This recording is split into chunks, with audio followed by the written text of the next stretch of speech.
वक्फ संशोधन बिल पर जेडीयू सरकार के साथ लोकसभा में चर्चा के दौरान ललन सिंह बोले, ये बिल मुस्लिम विरोधी नहीं बल्कि इससे मुसलमानों का हित।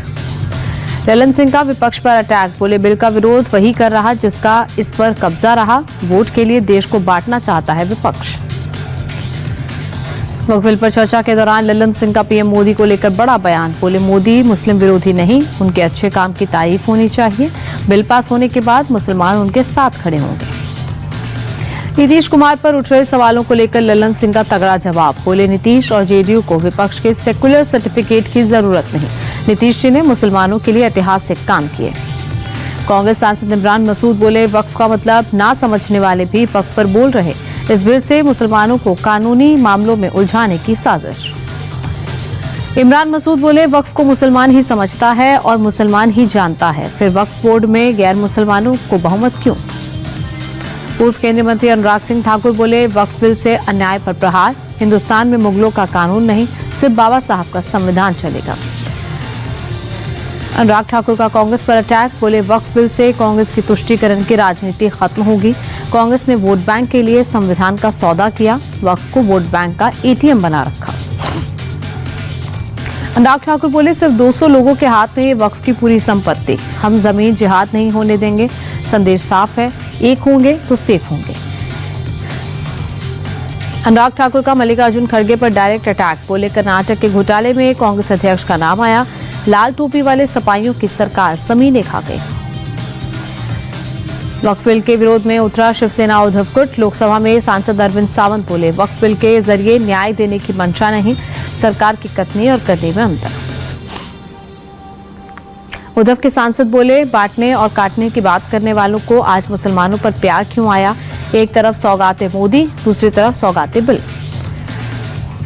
शिवसेना शिंदे गुट का उद्धव गुट पर अटैक, लोकसभा में सांसद श्रीकांत शिंदे बोले, उद्धव गुट के रुख से हैरानी, बाला साहब होते तो उन्हें बहुत दुख होता। श्रीकांत शिंदे बोले, ये बिल मजहब की दीवार नहीं, विकास का द्वार है। पारदर्शिता लाने के लिए बिल लाया गया, फिर भी वोट बैंक के भूखे विपक्ष के पेट में दर्द होने लगा।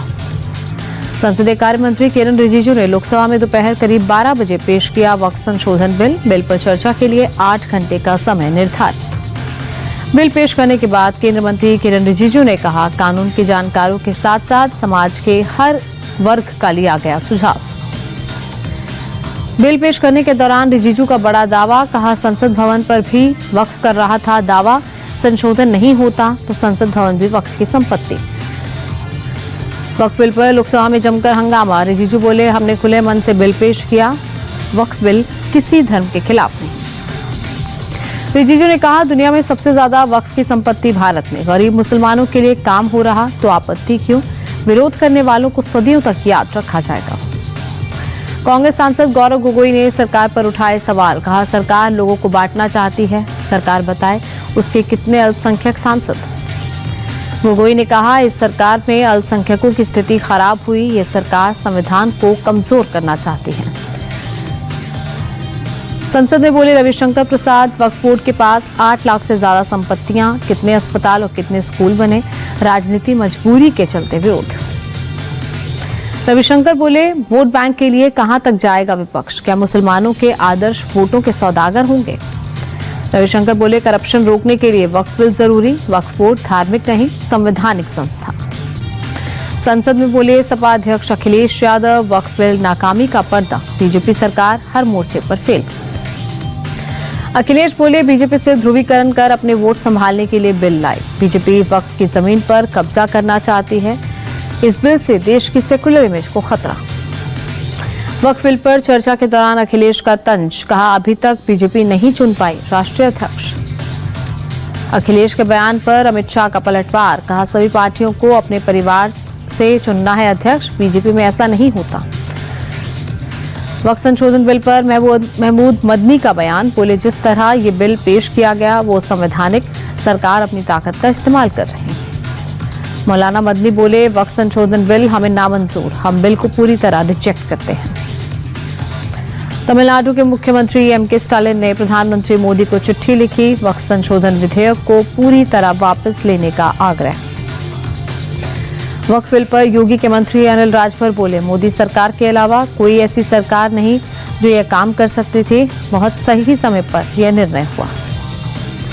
बिहार के राज्यपाल आरिफ मोहम्मद खान बोले, वक्फ बोर्ड से गरीबों को कोई फायदा नहीं। आज वक्फ पर बड़े लोगों का कब्जा, एक जमीन पर कई मुकदमों का निदान जरूरी। वक्फ बिल पर आप सांसद संजय सिंह का बयान, बोले ये बिल्कुल नाजायज बिल, इसका मकसद देश के अंदर झगड़ा कराना। वक्फ बिल पर all India Muslim personal law board के प्रवक्ता सैयद कासिम रसूल का बयान, भेदभावपूर्ण और सांप्रदायिकता से प्रेरित है बिल। पीडीपी अध्यक्ष महबूबा मुफ्ती बोली, मुसलमानों के अधिकारों का हनन कर रही बीजेपी, वक्फ बिल के जरिए हमारी संपत्तियों पर कब्जा करने की कोशिश। दिल्ली में वक्फ बिल के समर्थन में उतरी मुस्लिम महिलाएं, हाथों में शुक्रिया मोदी जी के पोस्टर लहराए। भोपाल में वक्फ संशोधन बिल के समर्थन में जश्न, सड़कों पर उतरे मुस्लिम समाज के लोग थैंक यू मोदी के बैनर के साथ नजर आए। वक्फ संशोधन विधेयक को लेकर कानपुर में अलर्ट पर प्रशासन, सेंसिटिव इलाके में पुलिस ने फ्लैग मार्च किया।